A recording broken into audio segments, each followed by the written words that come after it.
Hello friends, and welcome to a very special episode of Diablo Golden Ticket. I'm sure you're just as fascinated by the mysterious Jazreth as I am. So today we're going to take what the kids these days call a deep dive into the few precious scraps of lore we have about this canonical sorcerer. And from those scraps, like the pioneer matrons of old, I'm going to make a beautiful quilt thing by stitching them together with some other lovely bits of story fabric I have lying around in the bottom drawer of my brain. It'll be beautiful, trust me. But don't worry, I'm also going to show some very cool gameplay by taking Jazreth through the quest Chamber of Bone, which appears on level 6 of every game's dungeon, and is not as sexy as it sounds, but it's still pretty fun to watch. So buckle up and let's do this thing. Here we are on level 6 of the Diablo dungeon. Before I start digging into lore, I want to warn you in advance that I am terrible at playing sorcerer. There's going to be a lot of footage in this episode of me casting holy bolts at goatmen, charged bolts at familiars who have lightning resistance, wasting mana on 3 self-heals in rapid succession because I don't know how to hit F keys properly, etc. Because I'm really zeroing in on the sorcerer in this video, I felt like it was appropriate for you to see that this is a bit of a tricky class to learn. I'll admit I'm not the world's most skilled gamer, but let's also cut me a little slack because it's a fact that sorcerer is kinda underpowered at first. If you look up any guide on how to play a sorcerer, the advice pretty much hinges on 4 spells: Mana Shield, Stone Curse, Fireball, and Lightning, upgraded to Chain Lightning once you can stand the mana cost of it. At this point in the game, Jazreth has exactly 0 of those spells. And it's not like in other games where as you level up you earn the right to choose your spells. Nope, you have to wait for books to drop or to appear in Adria's sale inventory. Let's turn our attention toward lore for a few minutes. Here's what we know about our boy Jazreth from canon. That his name was Jazreth. That he was a sorcerer of the Vizjerei Mage clan. That he came to Tristram because of rumors of demonic activity. And here's me casting Charged Bolt at creatures who have lightning resistance. Not all fiends have lightning resistance, but these red familiars do. Your clue to that, if you haven't unlocked the info about them yet in that bottom window, is that they cast lightning. Most creatures tend to be resistant to the spells they use. Notice though that the Firebolt one-shots them easily. The very next thing I run into is a very mobile, unique enemy, which, yeah, a fast-moving single enemy with tons of health and a charge attack is not what you'd call a mana-efficient fight scenario for Jazreth. So enjoy watching this disaster, and let's imagine it as fully in character. He's genuinely struggling down here at this point in the story. Anyway, regarding his personal character at the time he arrived in Tristram, the words valor and restraint were both applied to him in canon sources. That's literally all we know about him. But we know quite a bit about the Vizjerei Mage clan. Not enough mana. And I know what happens to Jazreth next in the story, so I can use that to piece together a headcanon that I think works very well. Let's start with a condensed history of the Vizjerei Mage clan, shall we? And this is all 100% canon.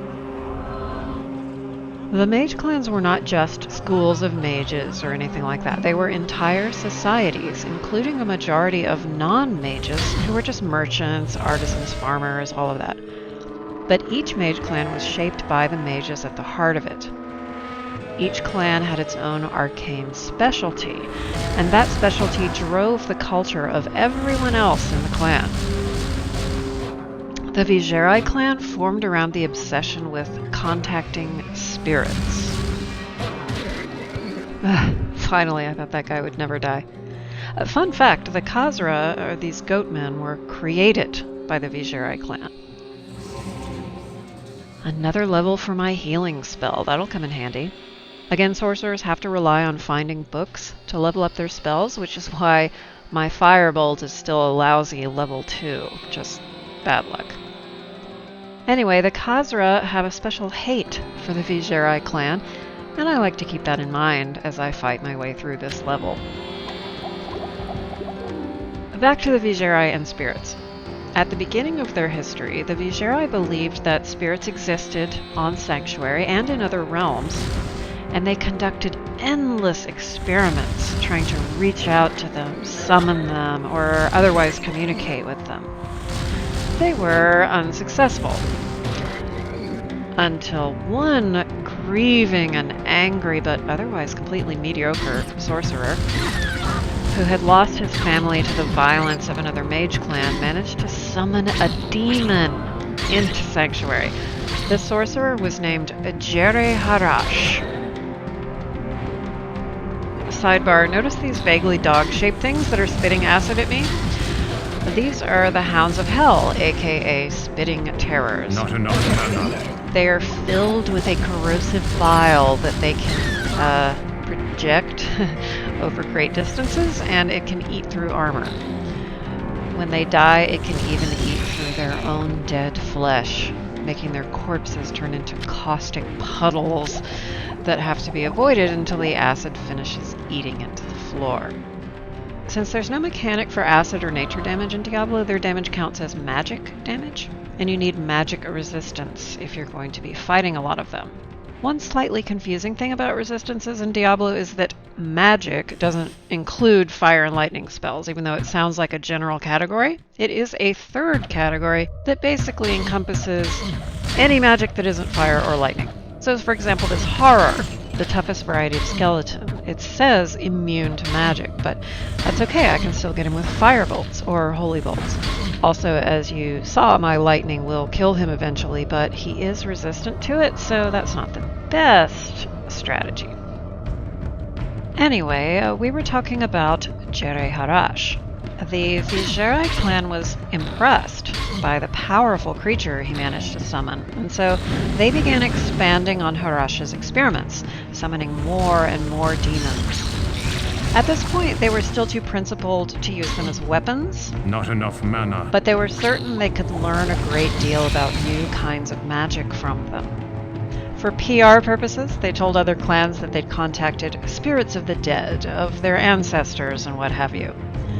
There was all kinds of clan infighting about how to best responsibly use these clearly evil creatures, but they all agreed that this had to be kept secret. We've heard stories like this before. It's a cliche, right? Someone discovers a source of great power, but oh no, it's tainted. Can they resist temptation? Blah, blah, blah. But here's the surprising twist to the story, the horrible thing that not one of these sorcerers even considered. And it absolutely blew my mind. They summon these demons, right? And bind them for a time, but then they release them back whence they came. And it never occurred to them that the demons, well, they carry on existing, and they talk to each other. And here is the pièce de résistance. Sanctuary was specifically created to be a secret safe zone away from the war between heaven and hell. And until Jere Harash summoned that first demon into Sanctuary, no one in hell had any idea that Sanctuary existed. Jere Harash of the Vizjerei Mage clan was single-handedly responsible for alerting hell to the existence of humanity. Every time the clan released a demon from bondage, they breathed this big sigh of relief. Whew, we didn't lose control, we rock. But meanwhile, that demon went home and reported back. Numbers, locations, powers, weaknesses. What a twist. To simplify centuries of really complex shifts of power, eventually the other mage clans of Kyrgyzstan found out that the Vizjerei were summoning creatures of pure evil. The result was the Mage Clan Wars. The devastation from these wars was so massive that it's difficult to wrap your brain around, really. So even though in the end the Vizjerei swore off demon summoning forever and switched to elemental magic, their clan was reduced to a few stragglers, and the mage clans in general had lost all credibility and respect in Kyrgyzstan. Most of their holdings and libraries of knowledge were destroyed. Now there's only one mage enclave, the Vizjerei Sanctum in Chaldeum, so that's where Jazreth must have been headquartered. Okay, now we're about to begin the main quest on this level, which every player gets, but is most satisfying for Jazreth, I think. It begins, of course, with him finding an ominous tome. Beyond the Hall of Heroes lies the Chamber of Bone. Eternal death awaits any who would seek to steal the treasure secured within this room. So speaks the Lord of Terror, and so it is written. The Lord of Terror, of course, being Diablo. Jazreth is going to check in with Cain and Adria about this tome in a bit, but in the meantime, let's get into some headcanon. As I mentioned before, I surmise that it's the Vizjerei clan who sent a group west to find and bring back the Heaven Stone for study. We do know in canon that sometime after the caravan bound eastward with the Heaven Stone was ambushed, Vizjerei sorcerers in particular were sent to investigate rumors of demonic activity in the area of the ambush. So it just stands to reason those two events might be connected. The Vizjerei clan has been particularly anti-demon since the end of the Mage clan wars, for obvious reasons. Of the Vizjerei sorcerers who came to Tristram, Jazreth is the only one who gets named in canon, so I think most of the others were either killed off or they noped out and went home. So this raises the question, what made Jazreth different? Given the way I'm currently playing him, I can't tell myself that he's particularly powerful or skilled, at least not at the time of his arrival. But there is a kind of mediocrity that results in exceptional determination. History shows this in the story of Jere Harash, and I like to imagine that Jazreth is someone cut from a similar cloth. Someone who, like Harash, had great ambitions of rising to leadership of his clan, but simply didn't have the skill or accomplishments to back that up. What he does have in his corner, then, is his personal character. I thought a lot about those words in canon, valor and restraint, and I used them to form a picture of his character at this point in his life.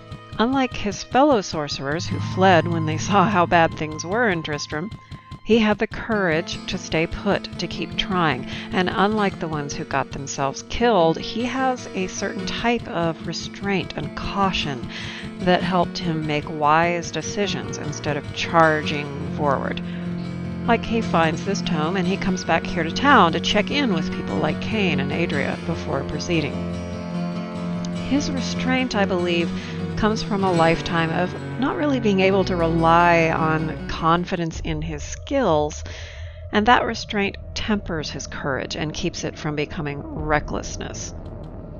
I like to imagine in this playthrough that it's that restraint that kept him from taking on the Butcher or the Skeleton King, drove him to focus his efforts on prying tomes loose from the clutches of lesser demons.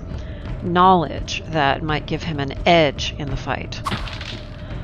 When he found that Herodric tome on the 4th level below the cathedral, he was officially all in. No matter how bad it gets down here, and we're about to see it get very bad, he's going to search every corner of this ruin and rifle through every scrap of paper he finds in it. I envision Jazreth as one of those people obsessed with his culture's lost glory and dominance. The Vizjerei clan is a dying breed, but they were once the most powerful of a group of clans that ruled the East. I think he is contemptuous of Zakarum, the religion that has risen to take the Mage's place as the guiding force of civilization. And this is probably a huge source of friction between him and Prince Aidan, who is not a stellar example of the Zakarum faith, but who was raised in it and probably carries a lot of assumptions from it about how the world works. But He has to work with Aiden for the time being because Aiden is one of the few people driven enough to keep pushing deeper and deeper into this endless labyrinth in search of his brother, and one of the few who has the skill to back up his determination. Jazreth doesn't like Aiden, but he respects his courage and determination, and he definitely respects the trail of demon corpses he's left behind him. Okay, here is where things get dicey. The unique named spitting terrors have a special rapid-fire attack, like a machine gun of bile, and all their entourage have the same ability. It's a nightmare. Observe.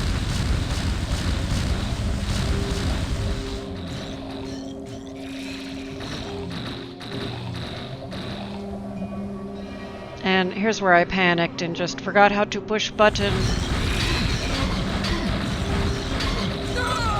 Ouch.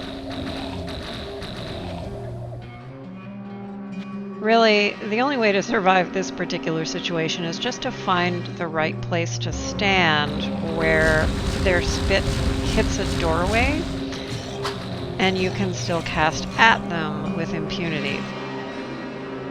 Then it's just a matter of filling the room with lightning.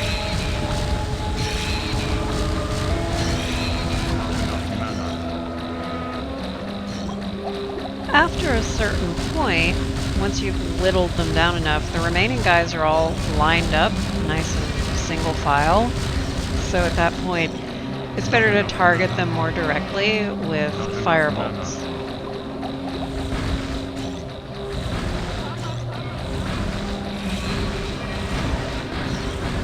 Once you get to the actual named guy, he has so much health and probably resistances, as it says. It just takes forever to kill him, regardless.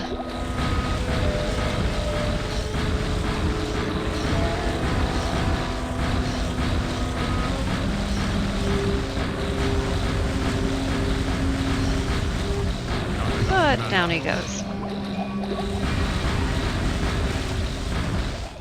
I kind of want to turn this into a dance mix. Like, I've heard worse music at clubs, to be honest. Come on, dance with me. This is me standing here like, what do I even do here?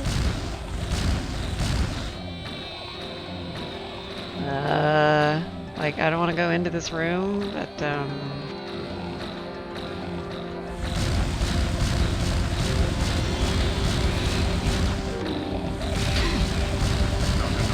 but I figured it out eventually. That was probably not the most elegant way to handle that fight, but I'm still alive, and that's all that matters. So anyway, restrained and cautious Jazreth took the time earlier to go around town and talk to everyone about the Chamber of Bone. And here is some of what he found out. Well, a Chamber of Bone is mentioned in certain archaic writings that I studied in the libraries of the East. These tomes inferred... No, Kane, you inferred. Inanimate objects cannot infer anything.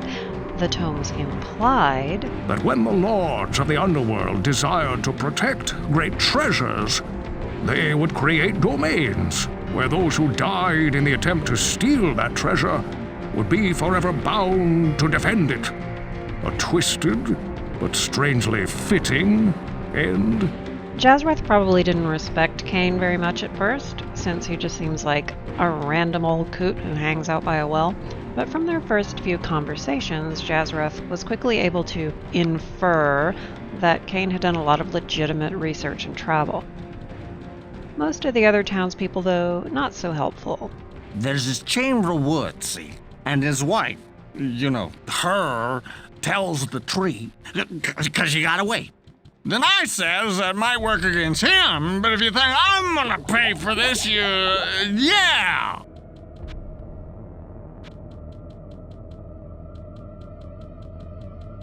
Adria is very knowledgeable, but she doesn't always have a lot to say that's what you'd call constructive. You will become an eternal servant of the Dark Lords should you perish within this cursed domain. Enter the Chamber of Bone at your own peril. Thanks. Super helpful. It takes me and Jazreth a few to get our bearings in here. There are skeletons in here, which can be very efficiently dealt with using Holy Bolt. But there are also hidden. And it's not like the hidden give you a lot of warning to switch spells.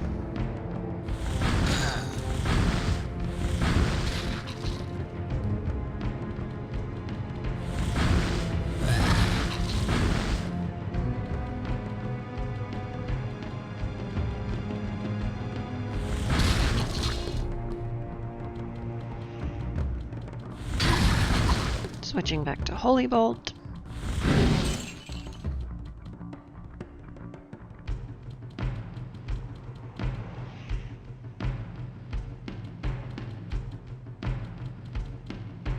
Some horned demons came to the party too.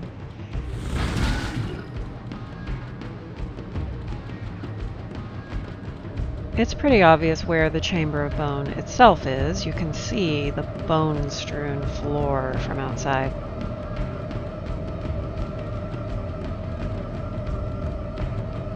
In a rare moment of skill, I managed to sidestep a horned demon. By this point in the level, I was starting to get at least a basic competence with movement and spell switching, though you'll still spot a couple of mistakes here and there.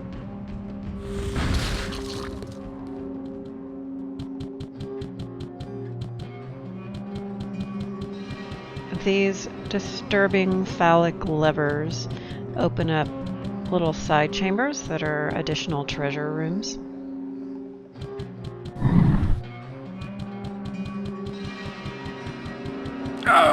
That was not one of my finer moments. We'll just pretend that didn't happen.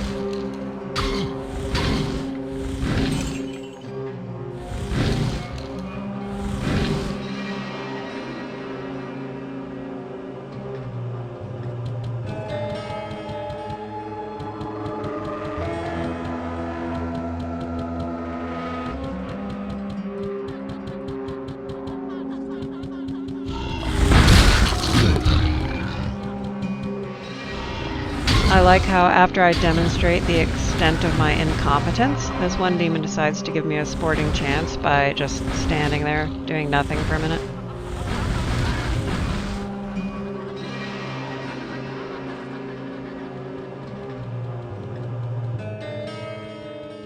Another gross lever, and that means more loot for Jazreth.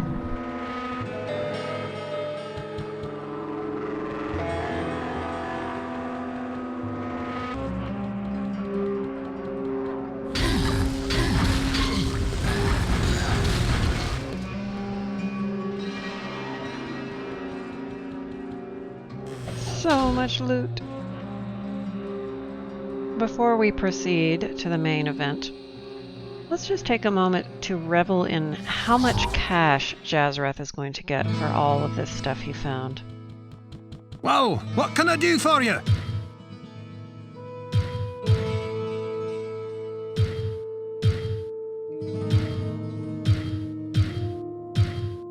Yeah, that could buy him a few spell books. Or this amulet.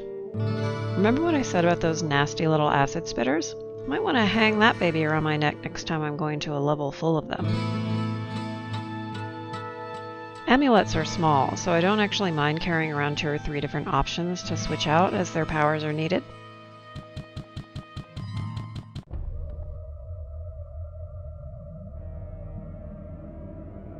Okay, ready to take on the main event? As the name suggests, this room is going to be full of skeletons, which is great for Jazreth as his most mana-efficient spell is Holy Bolt. The room also has a nice narrow doorway, which forces the skellies to approach him more or less single file. The only flaw in this nearly perfect scenario is that there are a few of the hidden lurking in there, and he has to switch to firebolts for them. But otherwise, when playing Jazreth, this part of the quest is basically shooting fish in a barrel, and I adore it.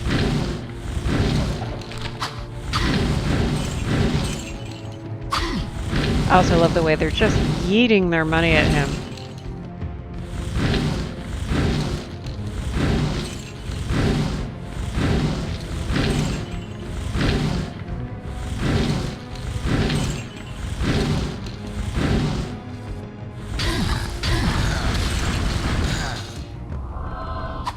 Not enough mana.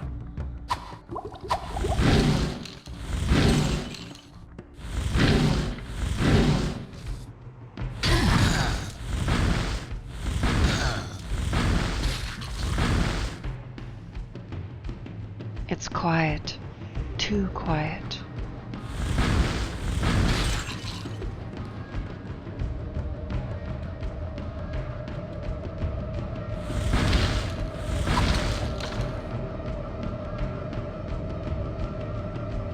So I guess a lot of people died hunting this treasure, huh? Not enough mana. This is probably the first time in Jazreth's entire life that he's actually felt competent at spellcasting, and he's thinking, I could learn to like this.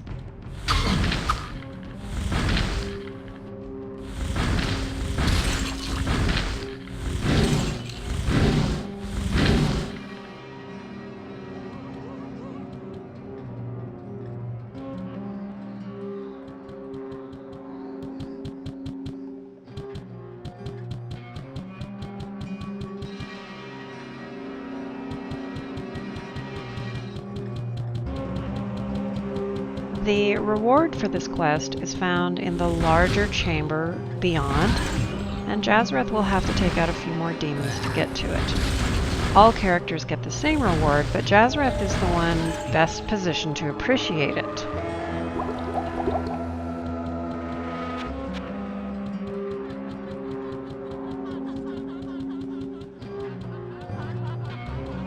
As you can see, it is a book, and it contains some knowledge that I imagine almost no other sorcerer possesses at this point. Knowledge that I like to headcanon has been lost for centuries.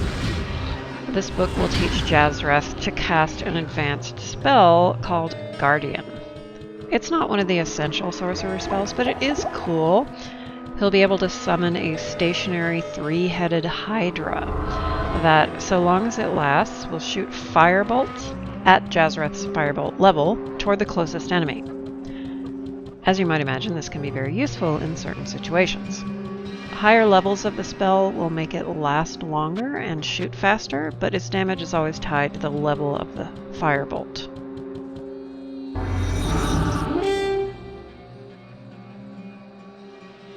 I imagine this as Jazreth's first taste of real power. The first time he's been in possession of knowledge that no one else in his clan has access to. It was theoretically possible that he could have found the spell before doing the Chamber of Bone quest, in which case this would have just added a level to it. But discovering it here for the first time really makes it feel to me as though he has rediscovered a lost arcane secret and finally reaped a real reward for everything he has risked down here.